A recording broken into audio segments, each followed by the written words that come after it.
ಸಿದ್ಧೇಭ್ಯಃ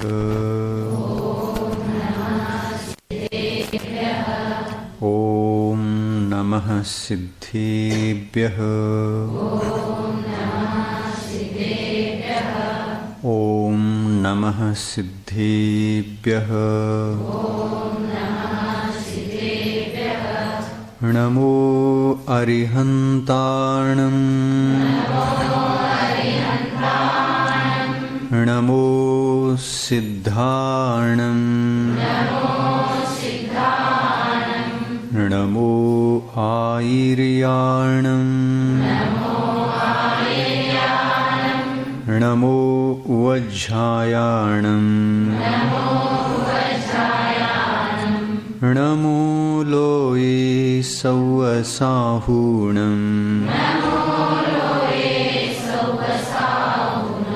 ಏಸೋ ಪಂಚ ನಮೋ ಯಾರೋ ಸೌವ ಪಾವಪಣಾಸನೋ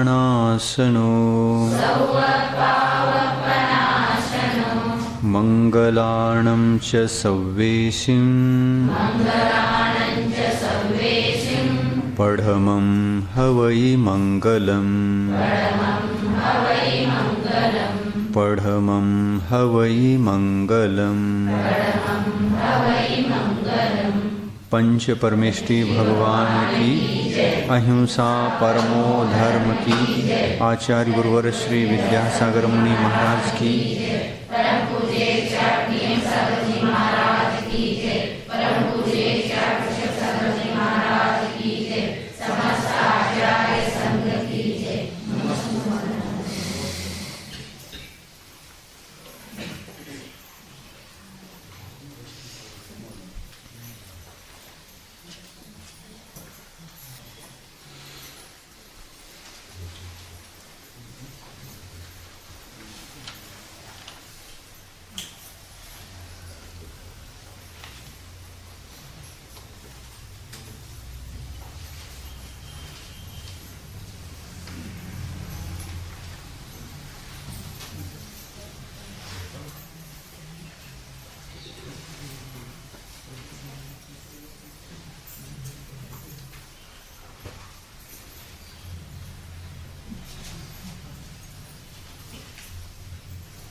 ಜೈನಾಗಮ ಪ್ರವೇಶ ಎನ್ನುವಂತಹ ಈ ಪುಸ್ತಕದಲ್ಲಿ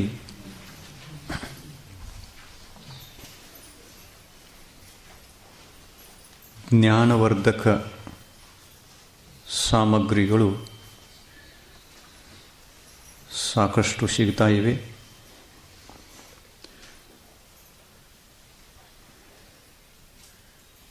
ಎಷ್ಟೋ ದಿನದಿಂದ ಈ ವಿಷಯಗಳನ್ನು ಕೇಳ್ತಾ ಇದ್ದೀರಿ.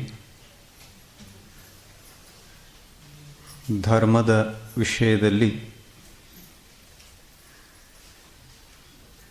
ಹೇಳುವಂಥ ವಿಷಯಗಳು, ಧರ್ಮ ಎಂದರೇನು, ಧರ್ಮದ ಉತ್ಪತ್ತಿ ಎಲ್ಲಿ, ಯಾವಾಗ, ಯಾವ ಥರದಿಂದ,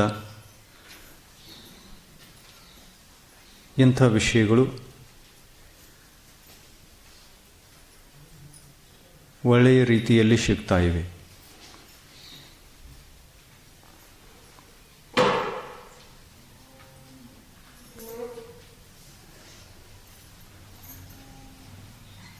ನಿನ್ನೆ 8ನೇ ಪ್ರಶ್ನೆಯಲ್ಲಿ ಜೈನ ಧರ್ಮದ ಅಂತಿಮ ಗುರಿ ಯಾವುದು ಅನ್ನುವುದರ ಬಗ್ಗೆ ಚರ್ಚೆಯಾಗಿತ್ತು. ಒಂದೊಂದೇ ಪ್ರಶ್ನೆಗಳನ್ನು ಕುರಿತು ಒಂದೊಂದು ಪ್ರವಚನಗಳನ್ನು ಮಾಡಿದರೂ ಈ ಪುಸ್ತಕ ಚಾತುರ್ಮಾಸದಲ್ಲಿ ಮುಗಿಯುವಂಥದ್ದೇನಲ್ಲ.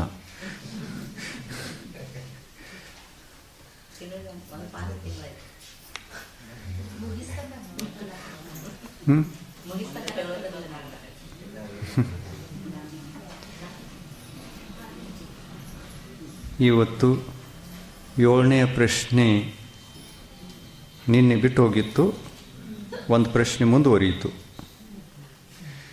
ಇದು ಬಿಟ್ಟು ಹೋಯಿತು. ಇವತ್ತಿದನ್ನೇ ತಗೊಳ್ಳೋಣ. ಪ್ರಶ್ನೆ 7. ಜೈನ ಧರ್ಮದ ಪ್ರಥಮ ಸೋಪಾನ ಯಾವುದು? ಸೋಪಾನ ಅಂದರೆ ಮೆಟ್ಟಲು. ಜೈನ ಧರ್ಮ ಒಂದು ತಾತ್ವಿಕ ಧರ್ಮ. ಜೈನ ಧರ್ಮ ನಿಜವಾದ ನಿಸರ್ಗದ ಸಿದ್ಧಾಂತಗಳನ್ನು ಎತ್ತಿ ಹೇಳುವಂತಹ ಧರ್ಮ. ಜೈನ ಧರ್ಮ ನಿಸರ್ಗದ ನಿಯಮಗಳನ್ನು, ಸಿದ್ಧಾಂತಗಳನ್ನು ತಿಳಿಸುವ ಧರ್ಮ ಇರುವ ಕಾರಣ ಈ ಧರ್ಮದಲ್ಲಿ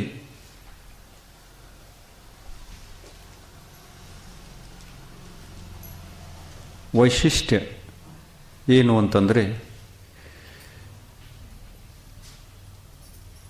ಏನೋ ಹೇಳಿ ಆಯಿತು, ಏನೋ ಕೇಳಿ ಆಯಿತು, ಹೇಳಿದ್ದನ್ನು ಕೇಳಿದ್ದನ್ನು ಮಾಡ್ತಾ ಹೋಗುವಂತಹ ಉಪದೇಶದ ಧರ್ಮ ಅಲ್ಲ ಇದು.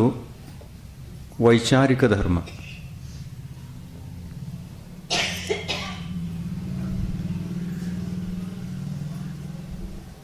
ನಮ್ಮ ಮನಸ್ಸಿನ ವಿಚಾರಗಳನ್ನು ಪ್ರೌಢಗೊಳಿಸುವಂತಹ ಧರ್ಮ, ವೈಚಾರಿಕ ಕ್ರಾಂತಿಯನ್ನು ತರುವಂತಹ ಧರ್ಮ. ವೈಚಾರಿಕ ಕ್ರಾಂತಿ ಇಲ್ಲದೆ ಯಾವ ಆತ್ಮನೂ ಕೂಡ ಮೋಕ್ಷವನ್ನು ಪಡೆಯಲಿಕ್ಕೆ ಸಾಧ್ಯವಿಲ್ಲ.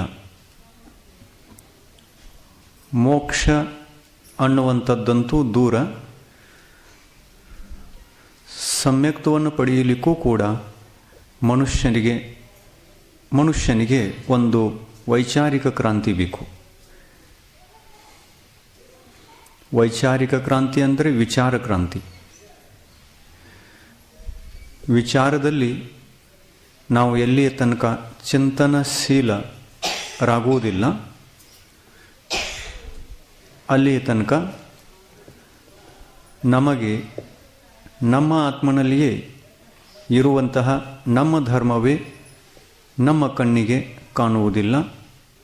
ಅದು ಎಲ್ಲಿ ತನಕ ಕಾಣುವುದಿಲ್ಲವೋ ಅಲ್ಲಿ ತನಕ ನಾವು ಒಂದು ಹೆಜ್ಜೆಯನ್ನು ಕೂಡ ಧರ್ಮ ಮಾರ್ಗದಲ್ಲಿ ಮುಂದುವರಿಯಲಿಕ್ಕೆ ಸಾಧ್ಯವಿಲ್ಲ.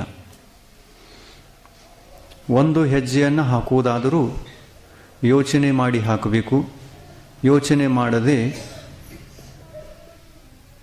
ಹೆಜ್ಜೆ ಹಾಕಿದರೂ ನಾವು ಹಾಕಬಹುದು, ಆದರೆ ಶರೀರದ ಹೆಜ್ಜೆಗಳನ್ನು ಹಾಕಬಹುದು.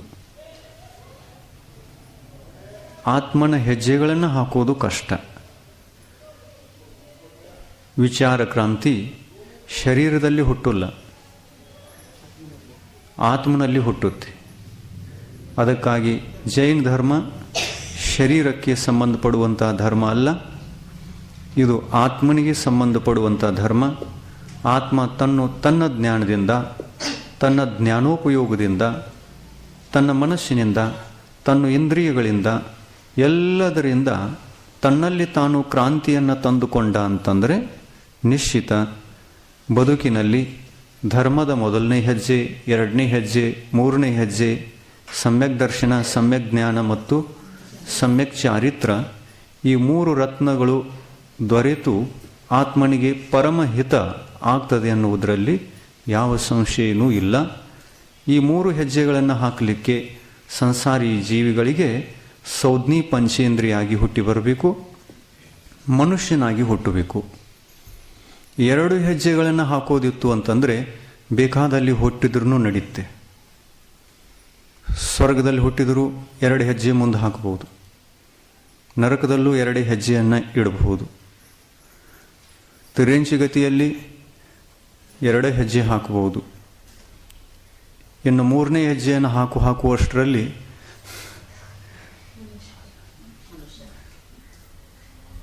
ಆಂಶಿಕ ಹೆಜ್ಜೆ ಎತ್ತಿದ್ದೇವೆ ಅನ್ನುವಷ್ಟರಲ್ಲಿ ಬದುಕು ಮುಗಿದು ಹೋಗ್ತದೆ. ಎತ್ತಿ ಇಡುವಷ್ಟರಲ್ಲಿನೇ ಬದುಕು ಮುಗಿದು ಹೋದಾಗ ಆ ತಿರ್ಯಂಚ್ ಜೀವ ಮರಣವನ್ನು ಹೊಂದಿ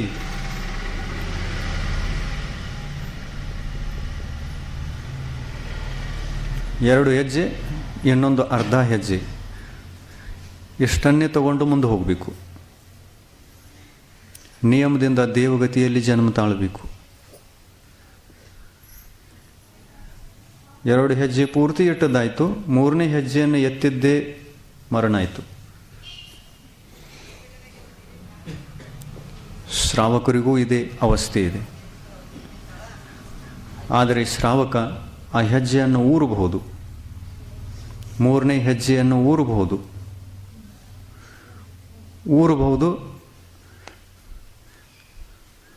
ಆದರೆ ಊರಲಿಕ್ಕೆ ಊರನ್ನು ಬಿಡಬೇಕು.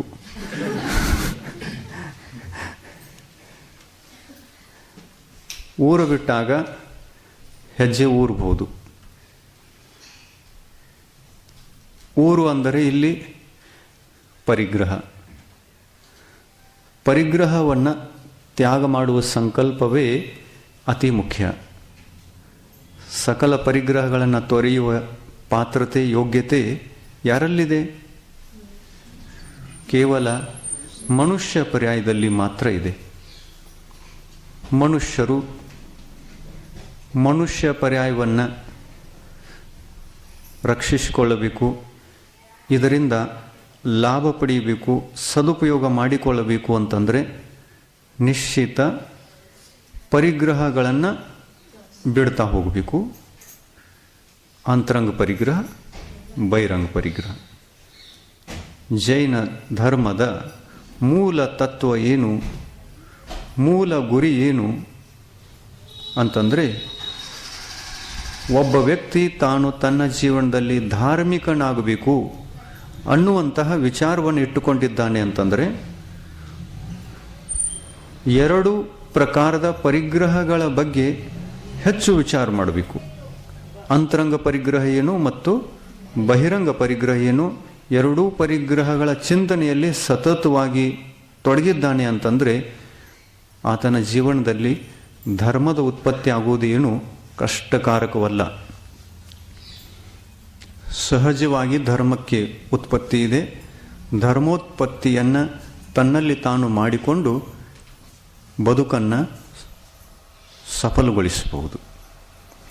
7ನೇ ಪ್ರಶ್ನೆಯಲ್ಲಿ ಇದೇ ಒಂದು ವಿಚಾರವನ್ನು ಇಟ್ಟಿದ್ದಾರೆ. ಇಲ್ಲಿ ಭೇದ ವಿಜ್ಞಾನವನ್ನು ದೊರಕಿಸಿಕೊಳ್ಳುವುದೇ ಜೈನ ಧರ್ಮದ ಮೊದಲ ಮೆಟ್ಟಲಾಗಿದೆ. ಮೆಟ್ಟಲು ಅಂದರೆ ಏನು? ಪಾಯಿರಿ.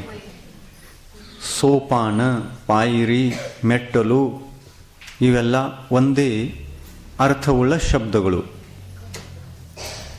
ಭೇದ ವಿಜ್ಞಾನವನ್ನು ದೊರಕಿಸಿಕೊಳ್ಳುವುದೇ ಜೈನ ಧರ್ಮದ ಮೊದಲು ಮೆಟ್ಟಲು. ಶರೀರ ಬೇರೆ, ಆತ್ಮ ಬೇರೆ, ಬೇರೆಯೆಂದೇ ಭೇದ ವಿಜ್ಞಾನದ ಅರ್ಥವಾಗಿದೆ. ನಾನು ಪರವಸ್ತುಗಳ ಕರ್ತಾನಾಗಿರದೆ ಬರೇ ಸಾಕ್ಷಿ ಮಾತ್ರವಾಗಿದ್ದೇನೆ ಎನ್ನುವುದು, ಇದು ಭೇದ ವಿಜ್ಞಾನ.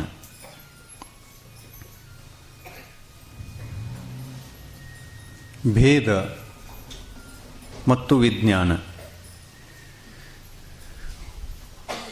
ಭೇದದ ಜ್ಞಾನವೇ ಭೇದ ವಿಜ್ಞಾನ. ಭೇದದ ಜ್ಞಾನ ಯಾವುದರ ಭೇದ? 2 ವಸ್ತುಗಳಲ್ಲಿ ಭೇದವಿದೆ. 2 ವಸ್ತುಗಳು ಕೂಡಿಕೊಂಡಾಗ ಅದು ಬೇರೆ ಇದು ಬೇರೆ ಎನ್ನುವಂಥ ವಿಷಯ. 2 ವಸ್ತುಗಳು ಸೇರಿಕೊಂಡಾಗ ಈ ವಸ್ತು ಬೇರೆ ಈ ವಸ್ತು ಬೇರೆ, ಇದು ಗೊತ್ತಾಗುವುದೇ ಭೇದ ವಿಜ್ಞಾನ. ಗೊತ್ತಾಗದೇ ಇರುವ ತನಕ ಭೇದ ವಿಜ್ಞಾನ ಇಲ್ಲ. ಗೊತ್ತಾದ ನಂತರ ಭೇದ ವಿಜ್ಞಾನ ಇದೆ. ಯಾವುದು? ನಾನು ಯಾರು ಅದನ್ನು ಗುರುತಿಸಿಕೊಳ್ಳುವುದು. ಆಮೇಲೆ ವರ್ತಮಾನದಲ್ಲಿ ನಾನು ಯಾವ ಥರದಲ್ಲಿದ್ದೇನೆ, ಅದರಲ್ಲಿ ನಾನು ಅಷ್ಟೇ ಇದ್ದೇನೆಯೋ ಅಥವಾ ಬೇರೆ ವಸ್ತುವು ಕೂಡ ನನ್ನ ಜೊತೆಯಲ್ಲಿ ಇದೆ, ಅದನ್ನು ವಿಚಾರ ಮಾಡಿಕೊಳ್ಳುವುದು. ನಾನು ಯಾರು? ಮನುಷ್ಯ. ಮನುಷ್ಯ ಅಂದ ತಕ್ಷಣ ಇಲ್ಲಿ ಅಭೇದ ಕಲ್ಪನೆ ಬಂತು. ನಾನು ಮನುಷ್ಯ ಅಂದ ತಕ್ಷಣ ಮನುಷ್ಯ ಶರೀರಧಾರಿ, ಮನುಷ್ಯ ಶರೀರಧಾರಿ. ನಾನು ಯಾರು? ಮನುಷ್ಯ. ಮನುಷ್ಯ ಅಂದ ತಕ್ಷಣ ಶರೀರ ನನ್ನದು ಇಲ್ಲ ಅಂತ ಅರ್ಥ ಆಯ್ತೇನು? ನನ್ನ ಶರೀರ ಇಲ್ಲವೇ ಇಲ್ಲ ಅಂತ ಅರ್ಥ ಆಯ್ತೇನು? ಇಲ್ಲ. ನಾನು ಮನುಷ್ಯ ಅಂದ ತಕ್ಷಣ ನಾನು ಶರೀರ ಸಹಿತ ಆತ್ಮ, ಮನುಷ್ಯ ಗತಿಯ ಶರೀರ ಸಹಿತ ನಾನೊಬ್ಬ ಆತ್ಮ ಅಂದ ಹಾಗೆ ಆಯಿತು. ನಾನು ಬೇರೆ, ಶರೀರ ಬೇರೆ ಅನ್ನುವುದನ್ನು ಬಾರಿ ಬಾರಿಗೆ ಚಿಂತನೆ ಮಾಡಬೇಕು. ಏನು ಮಾಡಬಾರ್ದು? ಯಾಕೆ ಮಾಡಬೇಕು? ಶರೀರ ಯಾರ್ದಿದು? ನಿಮ್ದ. ಪರವಸ್ತು. ಪರವಸ್ತು ನಿಮ್ದ. ಯಾರ್ದ ಇಂತು? ಇಂದು ಯಾರ್ದಿದು? ಬೇರೆಯವ್ರದ್ದು. ಈ ಶರೀರ ಬೇರೆಯವ್ರದ್ದು. ಬೇರೆದವ್ರದ್ದು ಯಾರ್ದು? ಅವ್ರದ್ದು ಹೆಸರು ತಗೊಳ್ಳಿ. ಯಾರ್ದ ಶರೀರ? ಯಾರ್ದಿದು? ಇದು ನಮ್ಮದು ಅಲ್ಲ, ಇದು ಬೇರೆಯವ್ರದ್ದು ಅಲ್ಲ, ಇದು ಯಾರದು ಅಲ್ಲ. ಶರೀರ ಶರೀರದ್ದು, ನಾವು ನಾವು ನಾವು ಆತ್ಮ, ಶರೀರ ಇದು ಯಾರದು ಅಲ್ಲ.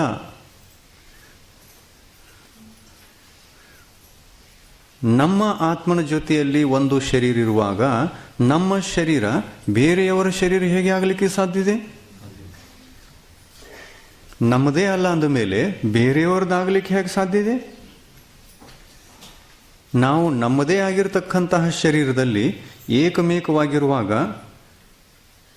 ಅಭೇದ ರೂಪವಾಗಿರುವಾಗ, ಮಿಶ್ರ ಇರುವಾಗ, ಇದನ್ನು ನಾವು ಭೇದ ವಿಜ್ಞಾನದಿಂದ ಇದು ನಮ್ಮದಲ್ಲ, ಇದು ಪರ ಇದೆ, ಪರರದ್ದಲ್ಲ, ಪರ ಇದೆ, ಪರರದ್ದು ಅಲ್ಲ, ನಮ್ಮದೂ ಅಲ್ಲ, ಆದರೆ ಶರೀರ ಪರ ಇದೆ. ಪರ ಅಂದರೆ ಬೇರೆ ವಸ್ತು, ಬೇರೆ ದ್ರವ್ಯ, ಬೇರೆ ಪದಾರ್ಥ. ಶರೀರ ನಾನು ಅಲ್ಲ.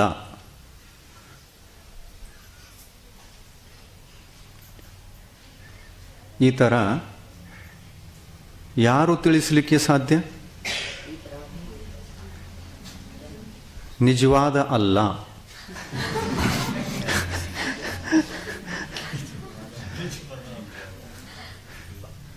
ನಿಜವಾದ ಅಲ್ಲನೇ ಇದನ್ನು ತಿಳಿಸಿಕೊಡ್ಲಿಕ್ಕೆ ಸಾಧ್ಯ.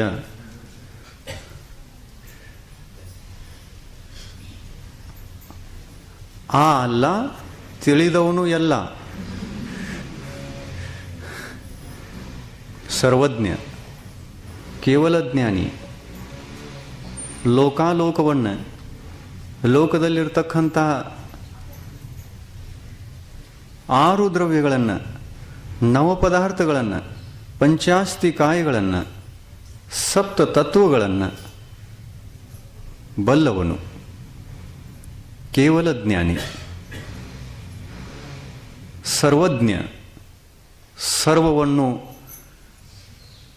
ಬಲ್ಲವನೇ ಸರ್ವಜ್ಞ. ಇನ್ನು ತಿಳಿಯುವಂಥದ್ದು ಯಾವುದೂ ಉಳಿಯಲಿಲ್ಲ.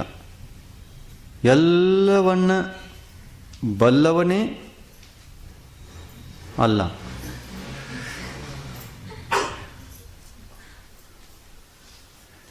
ನಿಜವಾದ ಅಲ್ಲ.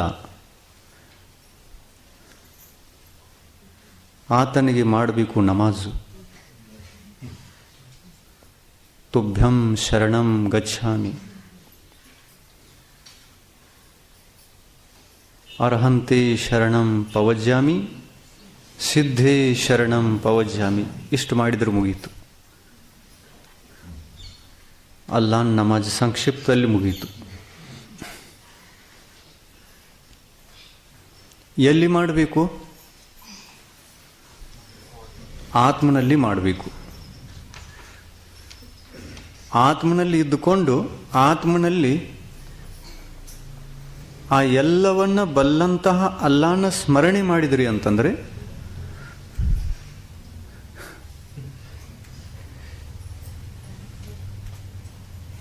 ಎಲ್ಲ ನಮ್ಮ ರಹಸ್ಯ, ಶರೀರೇನು ಪರ ಏನು ಅನ್ನುವಂಥ ರಹಸ್ಯ ಎಲ್ಲವೂ ಗೊತ್ತಾಗುತ್ತೆ.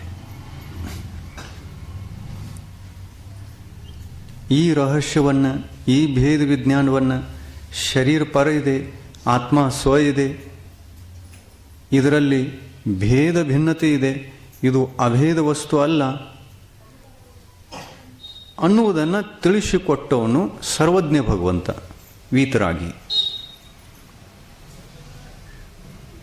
ಯಾವ ಆತ್ಮನಲ್ಲಿ ರಾಗ ಮತ್ತು ದ್ವೇಷಾದಿಗಳು ಇಲ್ಲವೋ ಆ ಆತ್ಮನೇ ಸರ್ವಜ್ಞ ಆಗಲಿಕ್ಕೆ ಸಾಧ್ಯ.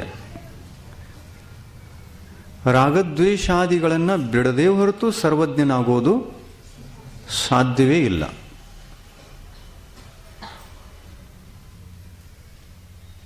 ಆ ರಾಗದ್ವೇಷವನ್ನು ಬಿಟ್ಟಿರತಕ್ಕಂತಹ ಪರಮಾತ್ಮ, ರಾಗದ್ವೇಷಗಳನ್ನು ಜಯಿಸಿರ್ತಕ್ಕಂತಹ ಆತ್ಮ, ಆ ಆತ್ಮನಿಗೆ ಹೆಸರಿನಿಂದ ಯಾವ ಹೆಸರಿಟ್ಟರೇನು, ಯಾವ ಹೆಸರನ್ನು ಇಟ್ಟರೂ ಏನು, ಯಾವುದನ್ನು ಇಡಬಹುದು.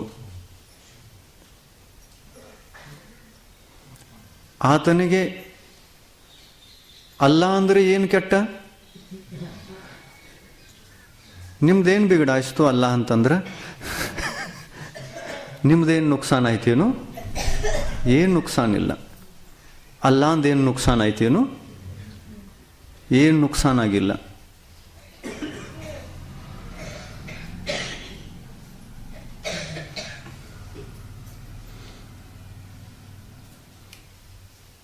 ಅಲ್ಲ ತಾನು ಅಲ್ಲ ಯಾವಾಗ ಆದ?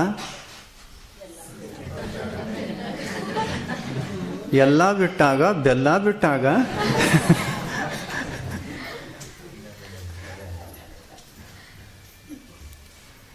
ಎಲ್ಲ ಬಿಟ್ಟಾಗ. ಎಲ್ಲ ಅಂದರೆ ಎಷ್ಟು? ನಮ್ಮ 24 ಜನ ಎಲ್ಲ ಅಲ್ಲಾಗಳು 24 ಪರಿಗ್ರಹವನ್ನು ಬಿಟ್ಟಿದ್ದಾರೆ. ಎಲ್ಲ ಬಿಟ್ಟಿದ್ದಾರೆ, ಒಂದೂ ಇಟ್ಟುಕೊಂಡಿಲ್ಲ. ಒಂದೂ ಪರಿಗ್ರಹವನ್ನು ಇಟ್ಟುಕೊಳ್ಳದೆ ಎಲ್ಲವನ್ನು ಬಿಟ್ಟರು, 24 ಬಿಟ್ಟರು. ಎಲ್ಲಿ ಅಂತರಂಗದ 14 ಪರಿಗ್ರಹಗಳ ತ್ಯಾಗವಾಯಿತೋ ಅಲ್ಲಿ ವೀತರಾಗತೆ ಶುರು ಆಯಿತು ಬರಲಿಕ್ಕೆ. ವೀತರಾಗತ್ವ ಬಂತು. ಯಾವುದೇ ಬಾಹ್ಯ ವಸ್ತುಗಳ ಮೇಲೆ ನಾನು ರಾಗದ್ವೇಷವನ್ನು ಮಾಡುವುದಿಲ್ಲ. ಏಕೆಂದರೆ ವಸ್ತು ಪರ, ನಾನು ನಾನು ನಾನು ಬೇರೆ, ವಸ್ತು ಬೇರೆ. ಈ ಪರವಸ್ತುಗಳು ನನ್ನ ವಸ್ತುಗಳಲ್ಲ. ಪರವಸ್ತುಗಳ ರೂಪವಾದ ಈ ಒಂದು ಸಂಪತ್ತಿ ಇದು ನನ್ನ ಸಂಪತ್ತಿ ಅಲ್ಲ. ನನ್ನ ಸಂಪತ್ತಿ ನನ್ನಲ್ಲಿದೆ, ಇದು ಪರ ಸಂಪತ್ತಿ, ಇದು ನನ್ನದಲ್ಲ. ಪರರ ಸಂಪತ್ತಿ ಅಲ್ಲ, ಇದು ಪರ ಸಂಪತ್ತಿ. ಇದು ಪರರದ್ದೂ ಅಲ್ಲ, ನನ್ನದೂ ಅಲ್ಲ. ಪರರೂ ಕೂಡ ಆತ್ಮ ತಾನೇ. ಪರರೂ ಕೂಡ ಆತ್ಮ ಇದ್ದಾರೆ. ಅವರೂ ಆತ್ಮರು, ನಾನೂ ಆತ್ಮ. ಅವರ ಆತ್ಮನಲ್ಲಿ ಅವರ ಸಂಪತ್ತಿ ಇದೆ, ಅದು ಅವರದ್ದು. ಪರವಸ್ತುಗಳು ಅವರ ಸಂಪತ್ತಿ ಅಲ್ಲ, ಪರವಸ್ತುಗಳು ನನ್ನ ಸಂಪತ್ತಿಯೂ ಅಲ್ಲ. ಇದೇ ಭೇದ ವಿಜ್ಞಾನ.